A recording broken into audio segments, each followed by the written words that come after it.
மதிமுக பொதுச் செயலாளர் வைகோ கோவையில் தற்போது செய்தியாளர்களிடம் பேசி வருகிறார். அதன் நேரடி காட்சிகளை பார்க்கலாம். உருவாக்கப்பட்டு நாங்கள் நவம்பர் 2ஆம் தேதி என்று அறிவிக்கும் போது மக்கள் நல கூட்டியக்கம் என்பது நிரந்தர அமைப்பு, ஒரு பெர்மனன்ட் பாடி.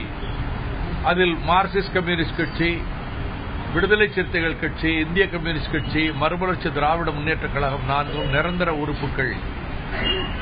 இந்த கூட்டியக்கம் நிரந்தரமாக செயல்படும். தேர்தல் காலத்தில் கூட்டணியின் போது இன்னும் புதிதாக கட்சிகள் வந்து இணையும். ஒருவேளை தேர்தலுக்கு பிறகு அவர்கள் வேறு முடிவுகள் மேற்கொண்டாலும் மேற்கொள்ளலாம் என்று அப்பொழுதே கூறினோம். தேசிய முற்போக்கு திராவிட கழகமும் தமிழ் மாநில காங்கிரசும் எங்களோடு கூட்டணி அமைத்தன. இப்பொழுது உள்ளாட்சி தேர்தலில் தமிழ் மாநில காங்கிரஸ் அவர்கள் நாங்கள் தேர்தல் நேரத்தில் தான் முடிவுகள் எடுப்போம் என்று சொல்லியிருக்கிறார்கள். ஆனால் நாங்கள் எப்படி கூட்டணி அமைத்த போது என்ன நட்புறவும் நெருக்கமும் இருந்ததோ அதே ஒரு நல்லுறவு தொடர்கிறது. தேர்தலில் அவர்கள் எத்தகைய முடிவெடுப்பார்கள் என்பதை பொறுத்திருந்து பார்க்க வேண்டும். எனவே உள்ளாட்சி தேர்தலில் நாங்கள் 4 கட்சிகளும் இணைந்து தேர்தலை சந்திக்கிறோம். அந்த கட்சிகளின் நிலைப்பாட்டை அவர்கள்தான் தேர்தலுக்கு முன்பு அவர்கள் அறிவிப்பார்கள்.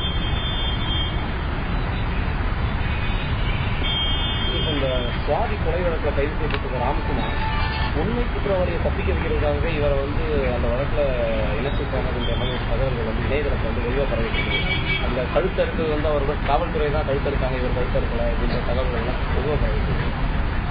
நான் இது பற்றி இந்த கருத்தை சொல்ல விரும்பல. இது ஒரு கொடூரமான படுகொலை, தமிழகத்தையே உலுக்கிய படுகொலை.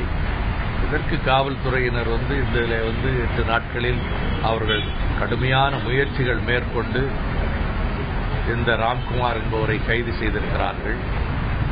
அதற்குரிய சாட்சியங்கள் இவையெல்லாம் இவர்தான் இந்த கொலையை செய்தார் என்பதற்கான சாட்சியங்களை முன்வைத்திருக்கிறார்கள். யூகங்களின் அடிப்படையில் இணையத்திலே பரப்பப்படுகிற கருத்துக்களுக்கெல்லாம் நான் முக்கியத்துவம் கொடுக்க விரும்பவில்லை.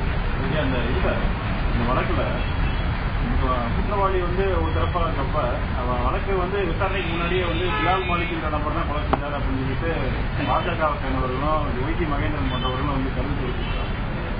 அது மத இதை தூண்டுகிற. அதாவது ஒரு படுகொலை நடந்து அந்த குடும்பத்துக்கு ஏற்பட்ட துன்பம், அந்த பெண் எவ்வளவு கோரமான படுகொலைக்கு உள்ளாயிருக்கிறார் என்பதை ஒரு மனிதாபிமானத்தோடு கவலையோடு அணுக வேண்டிய பிரச்சனையில் இதில் யார் உண்மையான குற்றவாளி கைது செய்யப்பட்டு அவன் மீது சரியான உரிய தண்டனை கொடுக்க வேண்டும் என்கிற போது இதை வேறு விதமாக சித்தரித்து அதன் மூலம் ஒரு நல்லிணக்கமாக இருக்கிற சமூகத்தில் விரோத மனப்பான்மையை வளர்க்க முற்படுவது மிகவும் தவறான போக்காகும். இது தமிழ்நாட்டுக்கு நல்லதல்ல, என்னுடைய கருத்து. ஜூலையில் ஆரம்பித்த மக்கள் நல கூட்டியக்கங்கள் ஜூலையில் ஆரம்பித்த மக்கள் நல கூட்டியக்கம் தொடர்ச்சியாக மக்கள் பிரச்சனைக்காக பல்வேறு போராட்டங்களை பண்ணியிருக்கோம். இந்த 50 நாட்கள்ல சட்டம் ஒழுங்கு உட்பட பல இதை தனித்தனியாக கட்சிகள் கட்டிக்கிறது.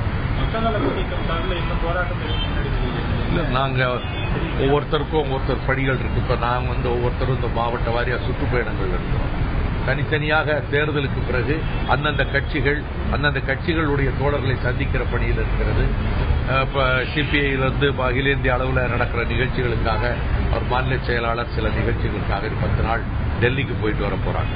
அதனால தான் நாங்கள் இப்தாரில் நாங்கள்லாம் சந்தித்தோம். இப்தார் நிகழ்ச்சியிலே நாங்கள் சந்தித்தோம். அதுக்கு முன்பு நாங்கள் சந்தித்து பேசினோம்.